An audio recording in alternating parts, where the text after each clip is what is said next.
Informasi, Inforia, Islami, semuanya diikut.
Abi Sa'id Al-Khudri radhiyallahu anhu, عن النبي صلى الله عليه وسلم قال: إذا تساءب أحدكم فليمسك على فيه فإن الشيطان يدخل.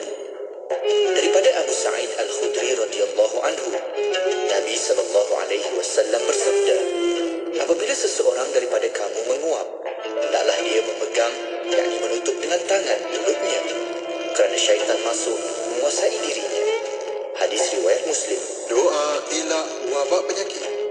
Allahumma idfa' 'anna al-bala'a wal-ghala'a wal-waba'a wat-ta'una والفحشاء والمنكر والبغي والسوء المختلف والشدائد والمحن ما ظهر منها وما بطن عن بلدنا وقريتنا هذه خاصة ومن بلاد المسلمين كافة إنك على كل شيء قدير وبالإجابة جدير.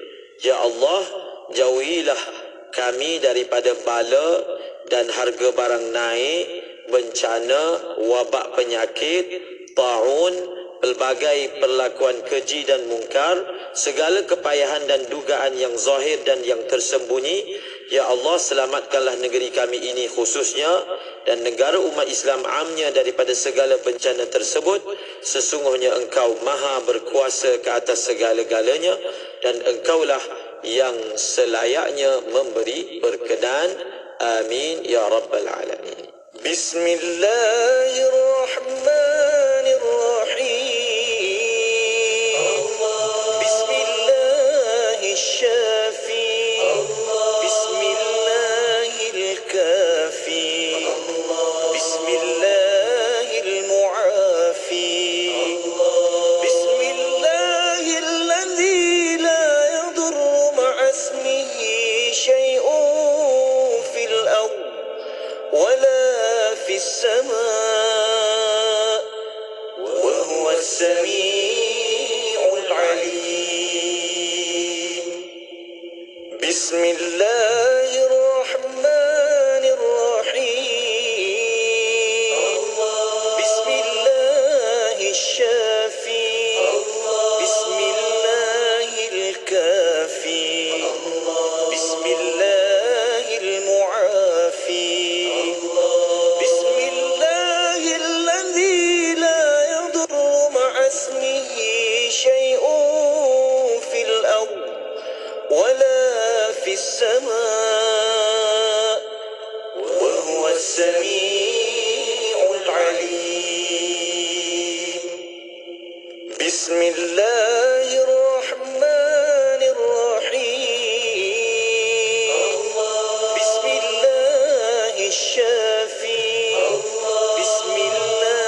Bismillahil-kafi.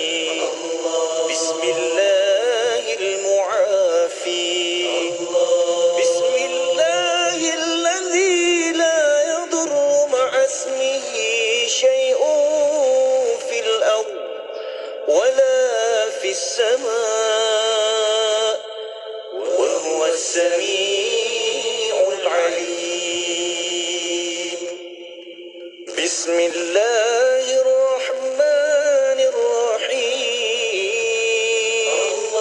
Bismillahil-kafi.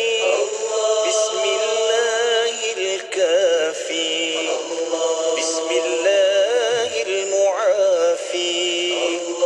Bismillahilladzi la yadurru ma'asmihi syai'un fil ard wala fis sama' wa huwa as-sami'ul 'alim.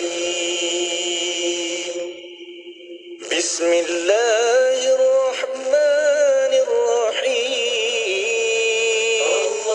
Bismillahirrahmanirrahim. Bismillahil-kafi. Bismillahil-mu'afi. Bismillahilladzi la yadurru ma'asmihi syai'un fil ard wala fis sama' wa huwa as-sami'ul 'alim. Wadah ilmu sepanjang hari berkongsi santapan sanubari. Pastinya hanya di IKIM, Inspirasi Inforia Islami. Selami ilmu untuk kehidupan kita seharian bersama Syafiq Saleh di Aspirasi 10 hingga 1 hanya di IKIM, Inspirasi Inforia Islami. Radio IKIM Inspirasi Inforia Islami. Selamat pagi kepada anda mungkin yang baru saja buka dan pasang Radio IKIM. Anda sedang bersama saya Syafiq Saleh untuk Aspirasi 10.1. Dan kalau ada yang nak ikuti kita di platform media sosial Radio IKIM tu, boleh saja typing je IKIM FM. Itu kat Facebook. Okey. Kalau di Instagram pula ikim.my. TikTok pun ada. Di Facebook ataupun di YouTube IKIM Media pun ada juga. Okey, type saja Radio IKIM.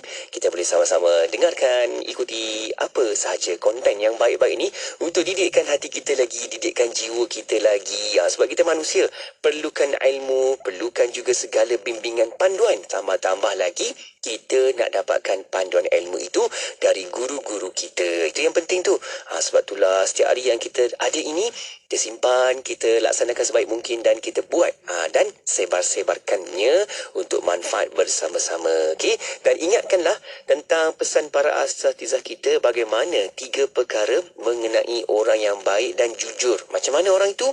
Orang yang merahsiakan ibadahnya, orang yang merahsiakan sedekahnya dan orang yang merahsiakan ujiannya. Ni penting ni. Sebab bila kita ada laksanakan kebaikan, itu di antara kita dengan Allah sahaja. Biarlah Allah yang berikan balasan, bukannya nak harap balasan manusia. Itu tak nak macam tu kan.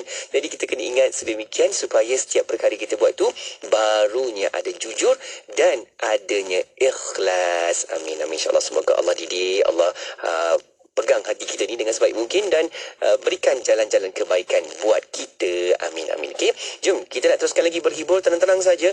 Kita nak bersama dengan Hafiz Hamidun, lagunya Rampai Selawat. Sama-sama kita selawat banyak-banyak di hari-hari yang baik-baik yang sebegini untuk kita bagi lagi hati jiwa kita ini dapatkan manfaat. Tambah-tambah hari Jumaat kan? Jom sama-sama selawat. Okey, kekal di Radio IKIM. Zikir selawat kami alunkan, doa munajat Rasul dan Tuhan. Zikir selawat kami alunkan, doa munajat Rasul dan Tuhan. Maulaya salli wa sallim daiman abada ala habibika khairil khalqi kullihim. مستمسكون به مستمسكون بحبل غير منفصل. ذكر صلوات kami alunkan, doa munajat Rasul dan Tuhan. Zikir selawat kami alunkan, doa munajat Rasul dan Tuhan. Muhammadun sayyidul kaunain والثقلين والفارقين من عرب ومن عجم. ثم الرضا عن أبي بكر وعن عمر وعن علي وعن عثمان ذي الكرم. مولاي صل وسلم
FM. Tawaran menarik. Radio IKIM membuka ruang dan peluang kepada para penaja untuk memperkenalkan produk dan perkhidmatan kepada lebih 1 juta pendengar seluruh Malaysia. Jom tingkatkan penjenamaan syarikat anda melalui pengisian rancangan menarik bersama tawaran iklan percuma rebut peluang ini dan nikmati pelbagai faedah penajaan yang sangat berbaloi. Hubungi 017-345-2564 atau 012-686-9236. Kami sedia membantu anda. Al-Quran adalah pelengkap kepada kitab-kitab yang telah diturunkan sebelumnya kepada nabi-nabi sebelum baginda Rasulullah sallallahu alaihi wasallam. Al-Quran juga adalah mukjizat yang terbesar bagi Rasulullah sallallahu alaihi wasallam untuk menentang fahaman dan cara hidup Arab jahiliyah. Ia merupakan kitab yang menjelaskan hakikat agama Allah yang membawa manusia keluar daripada kesesatan kepada hidayah kebenaran. Bacalah Al-Quran. Dengannya kita akan dapat kefahaman dan seterusnya dapat kita amalkan agar kita berjaya di dunia dan di hari akhirat. Bersama Al-Fadhil Ustaz Dr. Samsul Muhammad Nur menerusi rancangan Tadabbur bersiaran setiap hari Jumaat jam 11.15 pagi hanya di IKIM, Inspirasi Inforia Islami. Tidak kira di mana jua, kami sentiasa bersama anda. IKIM, Inspirasi Inforia Islami. Semestinya di IKIM, Inspirasi Inforia Islami. Assalamualaikum warahmatullahi wabarakatuh. Salam Jumaat yang penuh dengan keberkatan. Kita nak teruskan lagi siaran kita pagi Jumaat ini untuk bawakan rancangan Tadabbur. Okey, jom kita sama-sama juga nak ajak anda untuk tonton juga di Facebook dan juga di YouTube IKIM untuk sama-sama dengarkan rancangan ini. Dan yang paling utama, kita dengarkan tu, kita boleh buka Al-Quran sama-sama. Sebab kita nak belajar, faham dan amalkan terus. Itu konsep tadabbur kita. Okey. Dan menerusi rancangan ini, seperti biasa, nak sama-sama ikuti lagi perbincangan ilmu dengan tetamu kita iaitu Al-Fadhil Ustaz Dr. Samsul Muhammad Nur yang dah pun ada di talian kita. Nak mengalu-alukan kehadiran doktor. Assalamualaikum. Waalaikumsalam warahmatullahi taala wabarakatuh. Alhamdulillah. Apa khabar doktor? Baik, alhamdulillah. Sihat. Baik, syukur. Dapat lagi kita bertemu kan doktor untuk siaran kita pada kali ini. Dan seperti biasa doktor, kita bila dapat ruang peluang untuk kita buka Quran ni, dia kata memang tidak akan habis kan kita mentelaah ni. Quran ni sangat-sangat penting kepada kita, bagaimana nak ambil manfaatnya, mendengarkannya, mengamalkannya dan semua yang berkaitan dengan Quran, insya-Allah semoga akan terus dapat penawar sampai bila-bila. Ini yang bagus dan juga manfaatnya. Dan untuk pertemuan kita pada kali ini doktor, kita nak sambung lagi menerusi membawakan tadabbur surah An-Nazi'at, di mana temanya dalam surah ini iaitu malaikat mencabut nyawa. Kita nak teruskan lagi untuk surah di ayat kita ni, di ayat yang ke-10 doktor. Jom sama-sama kita dengarkan. Silakan doktor. Alhamdulillah. Terima kasih Syafiq. Sama doktor. Bismillahirrahmanirrahim. Alhamdulillah wassalatu wassalamu ala Rasulillah wa ala alihi wa sahbihi wa man tabi'alah. Rabbi shrah li sadri wa yassir li amri wa 'uqdatam min lisani yafqahu qawli. Amin ya rabbal alamin. Alhamdulillah kita bersyukur kepada Allah Taala kerana masih lagi Allah memberikan kebaikan dan kebenaran kepada kita untuk kita terus berkongsi-kongsi ilmu. Ya, kerana ini adalah merupakan sesuatu yang menghidupkan hati kita. Nabi SAW menyatakan adinun nasihat, agama ini adalah merupakan nasihat. Jadi kita meneruskan wasiat Nabi SAW ini dengan kita nasihat dengan Al-Quran, insya-Allah. Jadi kita doakan juga untuk para penonton kita, para pendengar kita yang bersama-sama dengan kita pada hari ini. Mudah-mudahan Allah SWT memberikan kebaikan keseluruhan kepada kita. Amin. Diturunkan rahmat, insya-Allah. Mudah-mudahan dengan itu akan menjadi satu kebaikan lah di dunia dan akhirat, insya-Allah. Salam kepada Nabi sallallahu alaihi wasallam dan ahli baginda para sahabat baginda, insya-Allah. Baik, kita pada minggu lepas kita membicarakan tentang surah An-Nazi'at. Tak silap saya kita ada menyentuh berkaitan dengan kematian ya. Iaitu bila mana kita mentafsirkan firman Allah Taala yauma tarjufur radifah tatba'uha radifah, dan di hari itu bergoncanglah dengan sesuatu yang sangat keras goncangannya, dan diikuti pula oleh goncangan yang kedua, qulubu yauma idzin wajifah, dan pada hari itu hati akan berdebar-debar.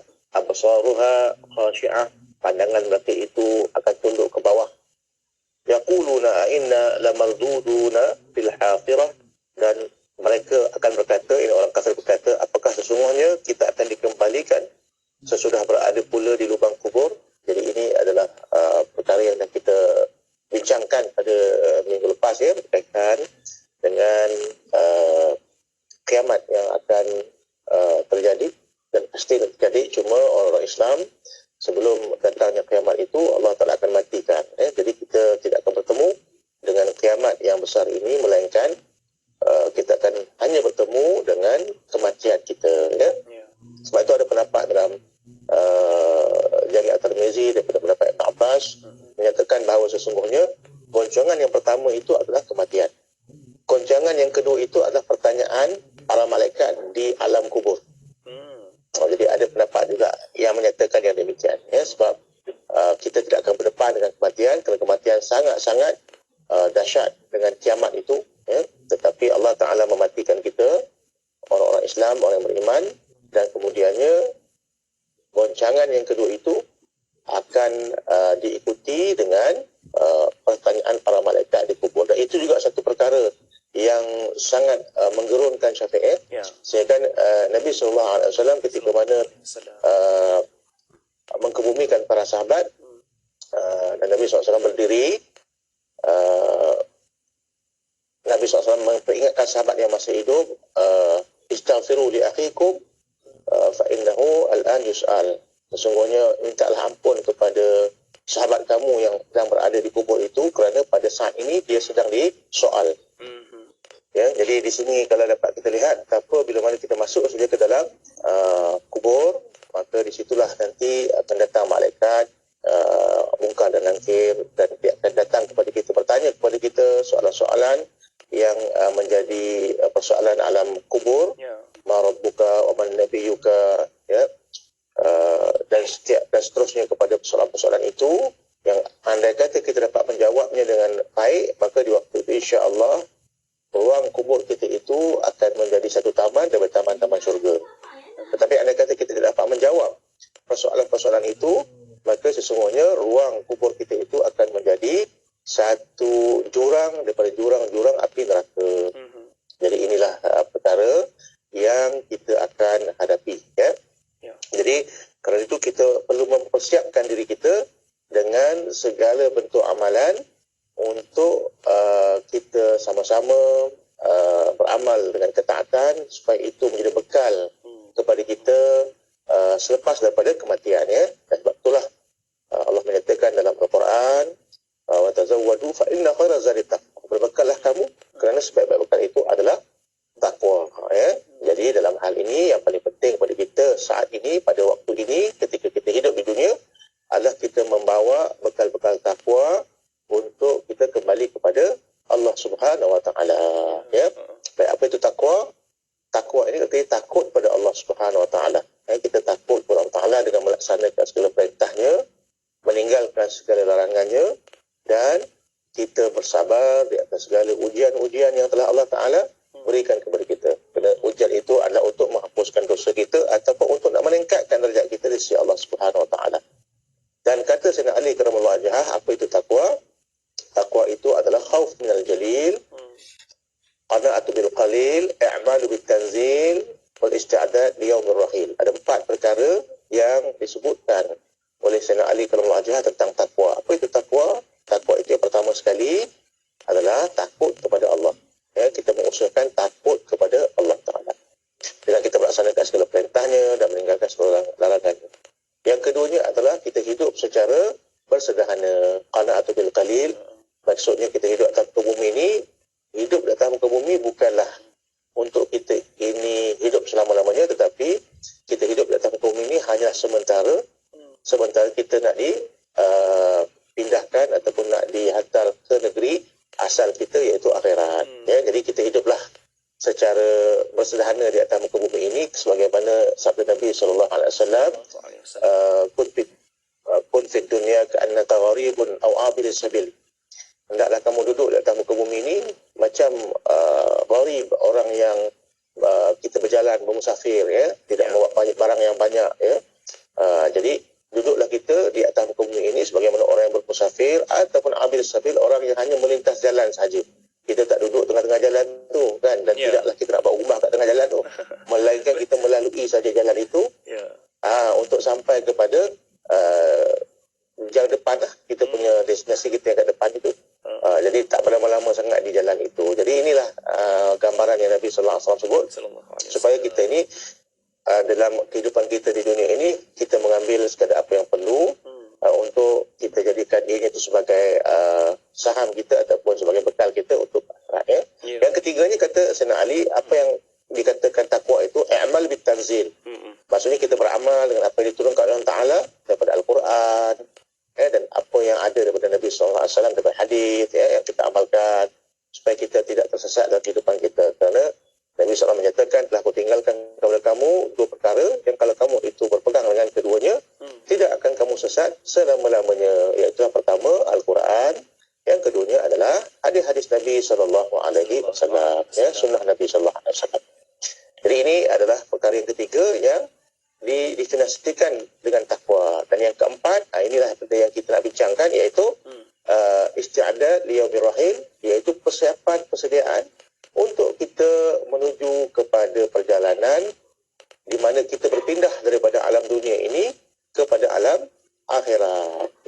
Jadi inilah persiapan yang kita kena lakukan bila mana kita hidup di atas muka bumi ini. Kerana apa? Setiap manusia ini pasti akan menemui kematian. Dan kita dah sebutkan pada minggu lepas berkaitan dengan sebab-sebab kematian yang su'ul khatimah, yang boleh mendatangkan kebaikan yang tidak baik, disebabkan rosaknya akidah, melazimi maksiat, dan sebagainya. Yang perkara itu akan menjadikan sesalan yang berterusan nanti ketika mana kita di alam kubur. Baik. Apa yang kita dapat bincangkan tentang ayat yang ke-6 sampai ayat yang ke-10 yang telah kita bincangkan juga pada minggu lepas Dan kemudiannya pada ayat yang ke-11 Allah menyatakan, A'udzubillahi minasyaitonir rajim, ma idza kunna idhaman nakhirah qalu tilka idzan qarratun qasirah fa innama hiya zajratun wahidah fa idza hum bisakhirah. Baik. Allah menyatakan, biarpun kita telah menjadi tulang belulang yang hancur, begitu dia ambil daripada ayat yang ke-10 tadi, mereka akan berkata, apakah sesungguhnya kita akan dikembalikan sesudah berada pada lubang kubur? Biarpun kita telah menjadi tulang yang telah hancur. Mereka berkata, kalau begitu, itulah kekembalian yang rugi, atau itulah pengembalian yang rugi. Maka sesungguhnya hal itu hanyalah sekali pekikan sahaja. Dan mereka pun beradalah di bumi yang tandus. Baik. Pada ayat 10, 11, 12, 13, 14 ni, 5 ayat ni dapat kita lihat bagaimana keadaan orang kafir yang mereka itu terkejut, bila mana mereka itu dihidupkan kembali oleh Allah SWT. Sememangnya orang kafir ni, khususnya di zaman Nabi SAW, mereka sangat mengingkari kebangkitan semula.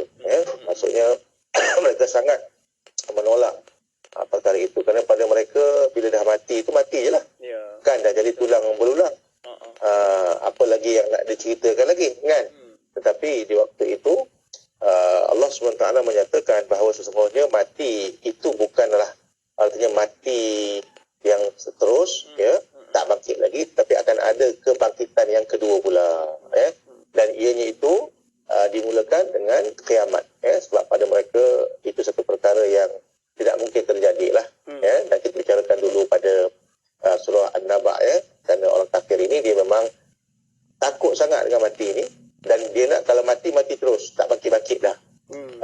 Tapi rupanya ada kebangkitan selepas kematian, dan kita tahu bahawa sesungguhnya pada mereka itu satu kejutan, untuk mereka kembali dihisap di hari akhirat kelak di hadapan Allah Subhanahu Wa Taala. Macam apa yang Allah Taala sebutkan dalam Quran, contohnya dalam surah An-Nahl, Allah illa kalamhil basar aw huwa aqrab. Sesungguhnya ketahuilah tidaklah kiamat itu terjadinya seumpama kelipan mata ataupun sesuatu yang lebih dekat daripadanya. Jadi mereka terkejut.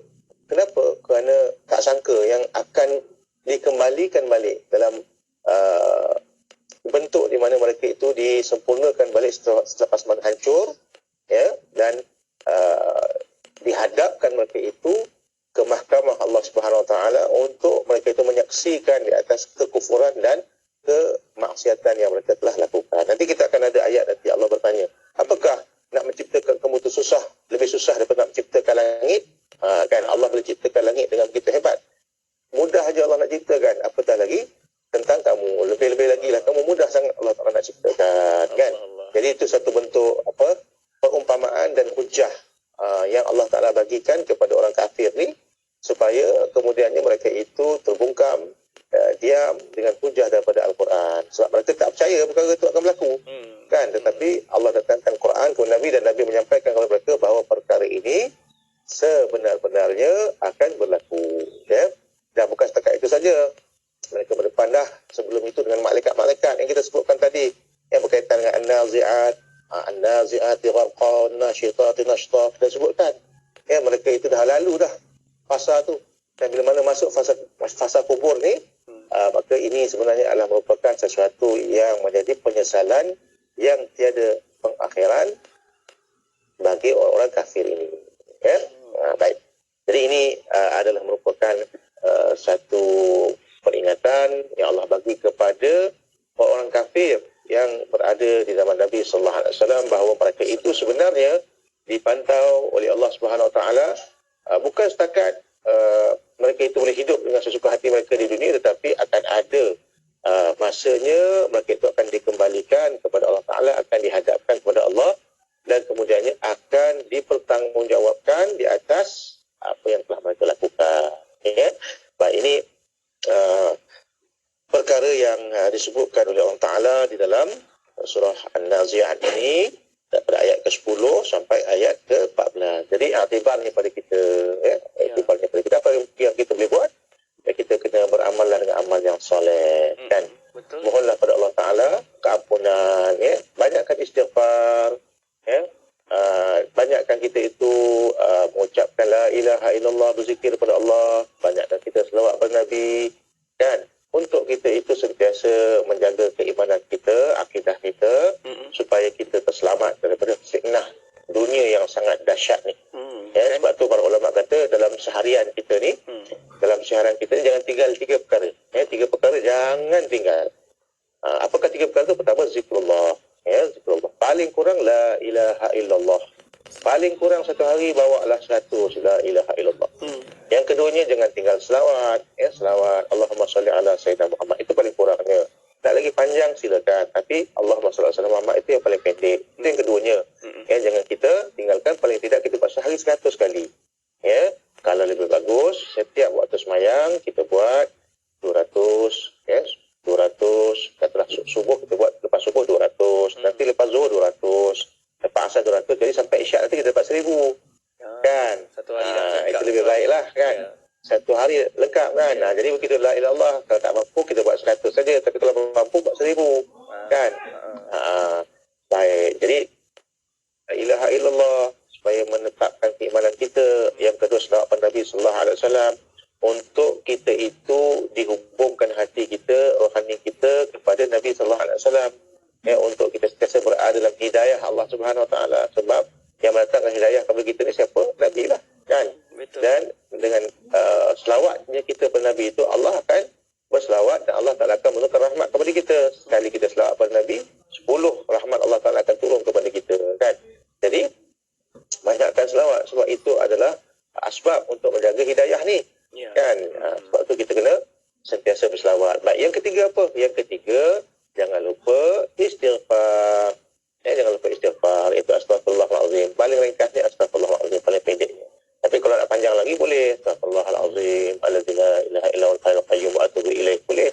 Ataupun nak amalkan sedikit istighfar buat lagi bagus. Allahumma anta rabbi la ilaha illa anta khalaqtani wa ana 'abduka wa ana 'ala ahdika wa ahdika ma tata'tu ila akhir. Pun Tapi jangan lupa, paling tidak kita bawa macam tadi juga. Kalau tak mampu 100 kali. Kalau kita mampu, setiap lepas solat buat 200 sampai isyak nanti dah 1000 kan. Ya. Jadi 3 perkara ni jangan kita lupa. Pertama, zikrullah. Yang keduanya, kita selawat pada Nabi. Dan yang ketiganya, kita istighfar. Dalam seharian mesti ada perkara tu. Barulah nanti kita punya kehidupan kita ni akan terarah kepada kebaikan, menuju kepada Allah Subhanahu Wa Taala. Baik, di samping itu kita buatlah amalan-amalan kita, sembahyang fardu kita tambah kalau sembahyang sunat kan.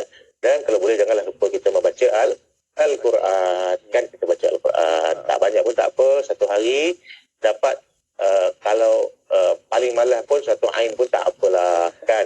Atau satu muka surat pun tak apalah. Yang penting kita baca Al-Quran kan. Ya, satu muka surat. Satu muka surat kan. Yang bagusnya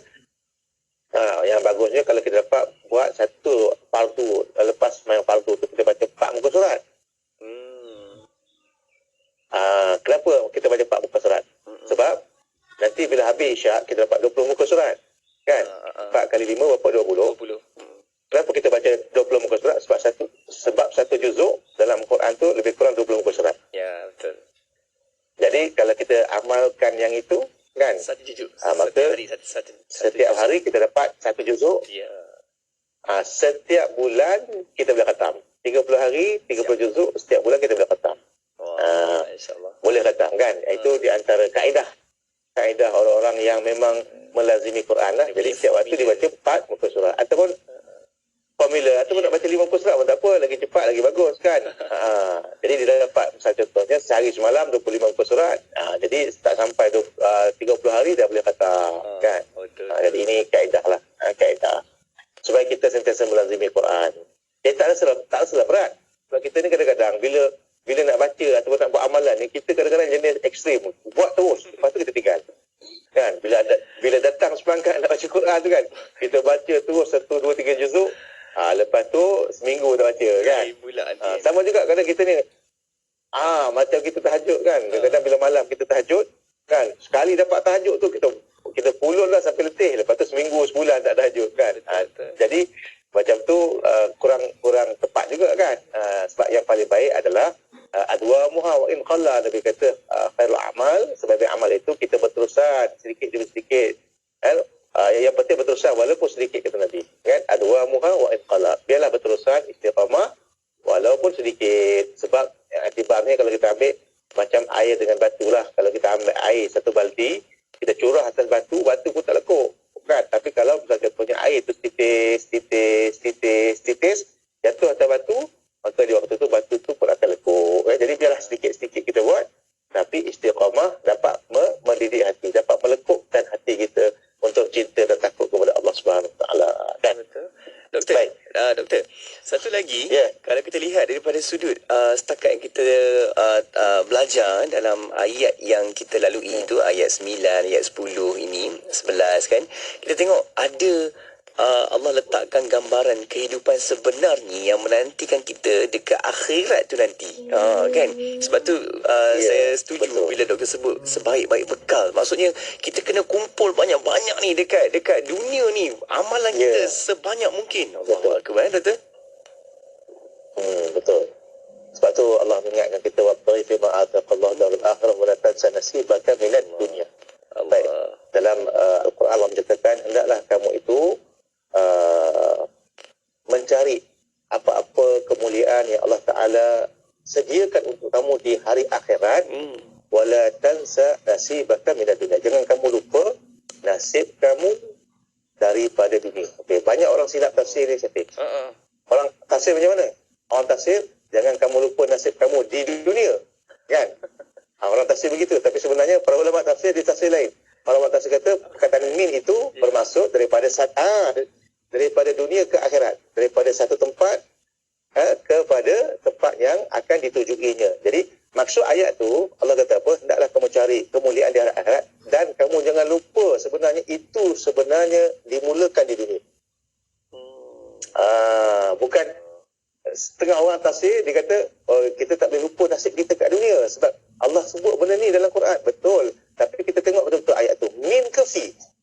Kan? Wala tansa nasibaka minat dunia, bukan fi dunia, minat dunia, daripada dunia, kan.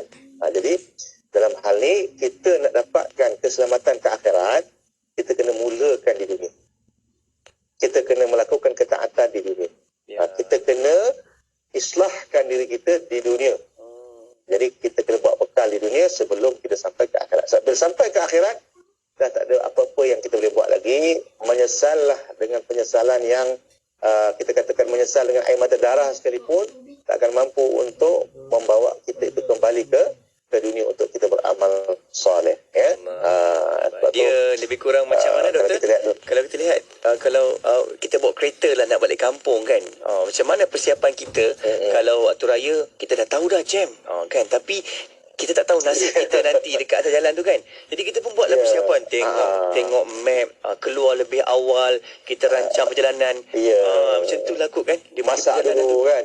Kita masak bekal dulu, kan. Takut buat bekal.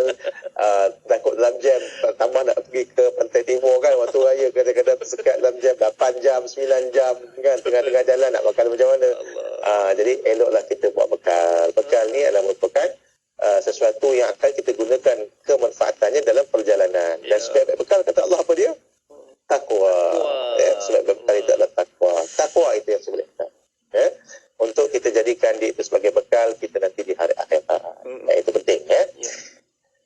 Baik, insyaAllah kita sambung lagi. Tengok pada ayat yang ke-15. Allah Ta'ala menyatakan, hal ataka hadithu Musa iznadahu rabbuhu bil wadi muqaddasi tuwa idhab ila fir'auna innahu tawa. Baik, kita ambil yang situ dulu. Kemudiannya Allah Ta'ala menjelaskan dalam surah Nazi'at ni, lepas mana Allah menceritakan tentang malaikat, lepas Allah ceritakan tentang awal kiamat, dan kemudiannya Allah Ta'ala ceritakan tentang penyesalan orang kafir terhadap apa yang telah mereka alpakan di dunia. Maka di waktu itu Allah Ta'ala masukkan kisah Nabi Allah Musa. Baik, ini satu, kalau kita lihatkan uslub dalam Al-Quran, uslub dalam Al-Quran ni, kalau kita lihatkan dalam Al-Quran tu, setiap surah pasti akan ada 5 perkara sebenarnya. Dia akan ada hal yang berkaitan dengan ketauhidan, ataupun uluhiyah, yang mana di situ Allah menjelaskan tentang keesaan dan kuasa Allah Ta'ala. Yang kedua, pasti adanya apa kita namakan sebagai nubuwah wal ahkam, hal-hal kenabian dan hukum hakam syariat yang mengatur kehidupan manusia, yang dengannya itu Nabi SAW menyampaikan tata cara kehidupan beragama itu kepada manusia.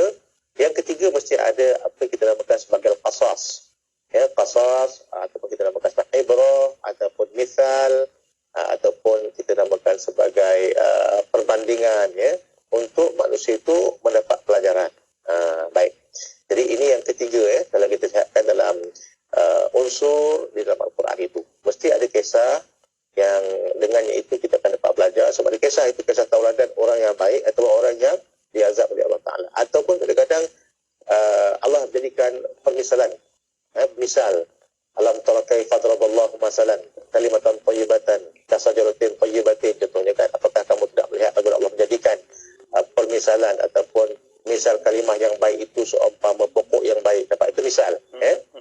Dan kadang-kadang ada Allah Ta'ala sebutkan tentang perumpamaan-perumpamaan yang nak membawa kepada kefahaman manusia bagaimana sepatutnya kita hidup secara beragama. Jadi itu yang ketiga, faktor ketiga daripada unsur Al-Quran itu sendiri. Maksudnya intipati Al-Quran itu sendiri. Pertama tentang ketuhanan, yang kedua tentang Nabi, Rasul dan juga hukum hakam kehidupan. Yang ketiganya berkaitan dengan kisah-kisah. Jadi kita tengok kat sini pada ayat ke-15 surah An-Nazi'at ini Allah menyatakan tentang kisah. Baik, kita teruskan lagi. Yang keempat apa dia? Yang keempat adalah hal-hal yang berkaitan dengan kauniyah. Kauniyah ni adalah hal-hal yang berkaitan dengan kejadian. Allah nak membawa kepada kita bukti kebesarannya. Jadi Allah menciptakan manusia daripada sekecil-kecil perkara sampailah Allah menciptakan alam semesta dengan sebesar-besar perkara. Dan semua itu adalah tanda bukti yang Allah Ta'ala Maha berkuasa di atas segala sesuatu. Itu tanda bukti adanya Allah. Jadi itu adalah unsur yang keempat.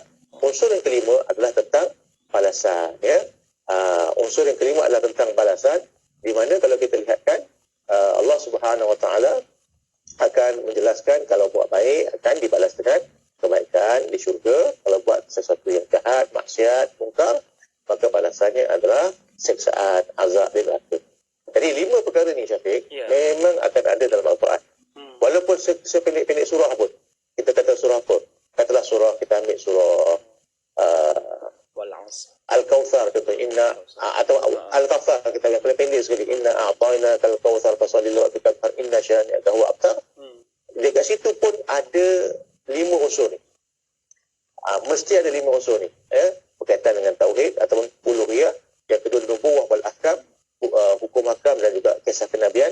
Yang ketiganya al-qasas, kisah-kisah.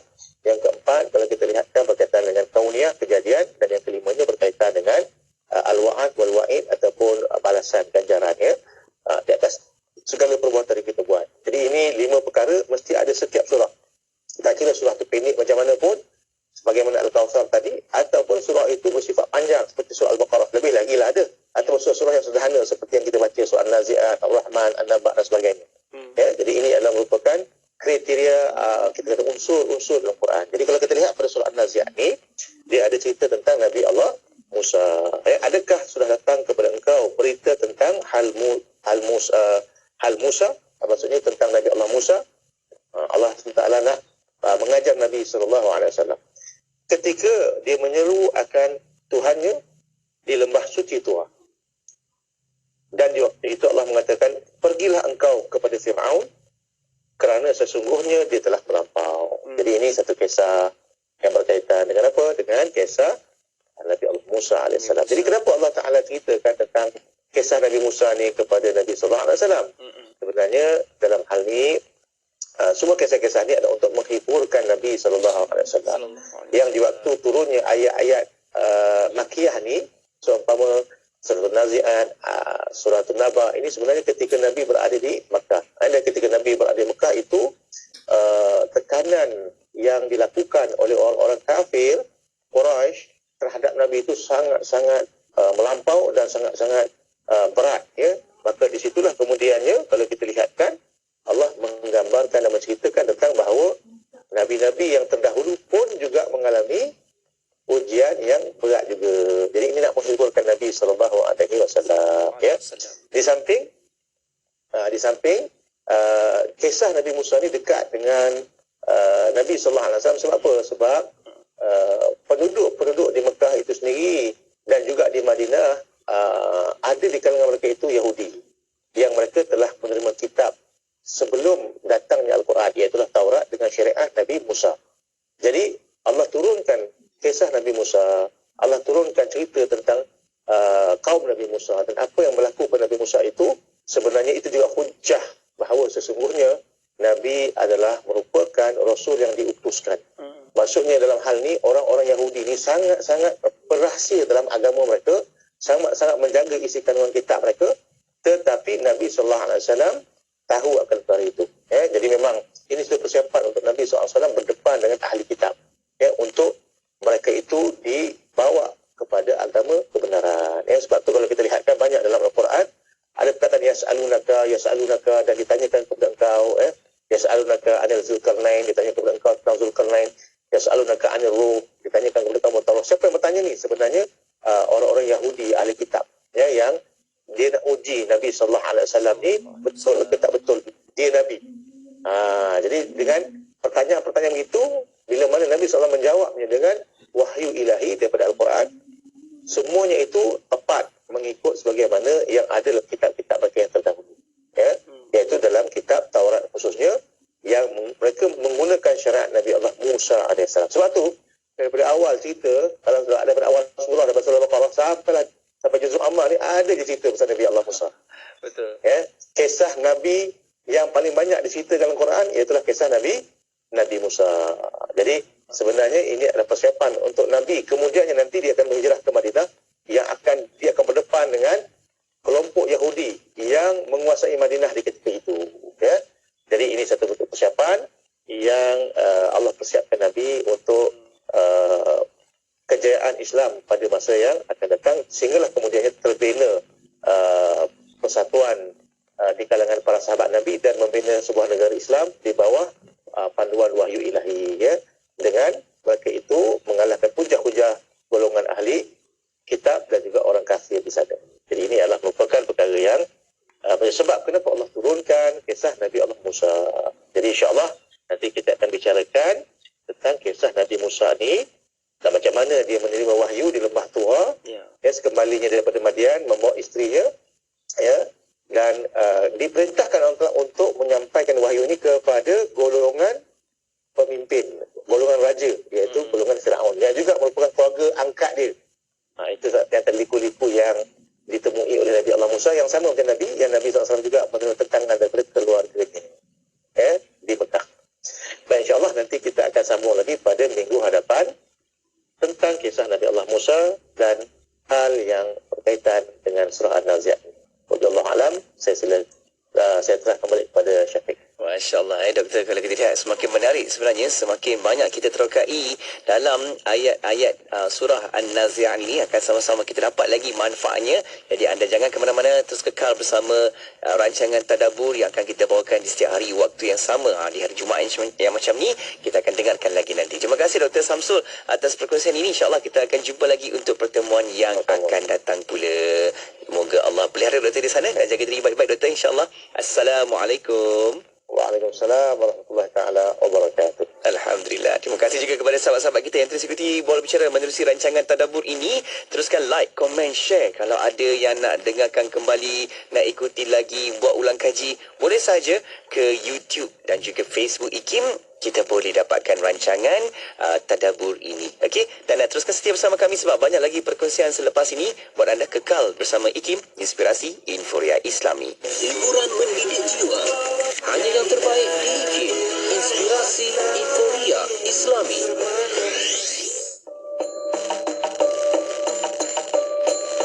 Masjid Kampung Hulu Melaka. Masjid Kampung Hulu merupakan sebuah masjid yang terletak di tengah-tengah Bandar Melaka dalam daerah Melaka Tengah, Melaka. Dibina pada tahun 1728 dan merupakan masjid yang paling tua di Malaysia. Masjid Kampung Hulu terletak di persimpangan Jalan Masjid Hulu dan Jalan Masjid di Melaka. Di sekeliling masjid tersebut dipenuhi kedai-kedai yang diusahakan oleh peniaga Cina. Masjid ini dibina oleh penduduk-penduduk tempatan dengan pembiayaan Belanda semasa penjajahan Melaka oleh Syarikat Hindia Timur Belanda. Masjid ini dibina adalah kesan daripada perubahan dasar oleh pemerintah Belanda yang mengutarakan dasar kepelbagaian pegangan agama. Seni bina Masjid Kampung Hulu ini unik dengan gabungan seni bina Sumatera, Cina, Melayu Melaka dan reka bentuk Hindu. Reka bentuknya mirip seperti masjid dari tanah Jawa. Hiasan dalaman dengan pengaruh Cina menghiasi masjid ini. Bahan-bahan seperti jubin seramik dan jubin lantai daripada kerajaan Cina dinasti Qing juga digunakan. Masjid ini adalah antara 777 bangunan bersejarah yang mendapat pengiktirafan antarabangsa. Siti, kamu ni kejap solat, kejap tak. Jangan buat main-main, Siti. Sibuk, Mak. Masa terhad sikit. Manakah nak rehat untuk makan lagi? Nak cuci makeup sebelum solat lagi? Dah tahu masa tu terhad. Carilah sesuatu yang memudahkan. Kamu tengok sisa tu. Sempat aja dia nak bersih dan tanggalkan makeup sebelum wuduk. Dia pakai hot set kosmetik Nuraisa, Mak. Nuraisa kosmetik mesra wuduk tu. Habis tu, kenapa kamu tak pakai hot set kosmetik Nuraisa juga? Nuraisa kan kosmetik mesra wuduk. Puan Siti, macam mana dengan penyertaan VIP Key? Alhamdulillah, dah mula terima video penyertaan. Wah, tak sabar nak tunggu siapa pemenangnya ya. InsyaAllah, dah tak lama lagi tu tarikh tutup. Ya ke Puan? Sempat lagi tak kalau nak hantar penyertaan? Sempat. Hantar cepat. Jangan lupa tahu baca syarat-syarat penyertaan di website IKIM. Institut Kefahaman Islam Malaysia IKIM sedang menganjurkan pertandingan reka cipta video pendek Kefahaman Islam VIP Key untuk penuntut IPT. Hantarkan karya anda sebelum atau pada 31 Julai 2023. Juara bakal membawa pulang wang tunai bernilai RM15,000. Untuk keterangan lanjut layari www.ikim.gov.my atau hubungi unit program dan latihan 0362046320 atau 0362046322. Tidak kira di mana jua, kami sentiasa bersama anda. IKIM, Inspirasi Inforia Islami.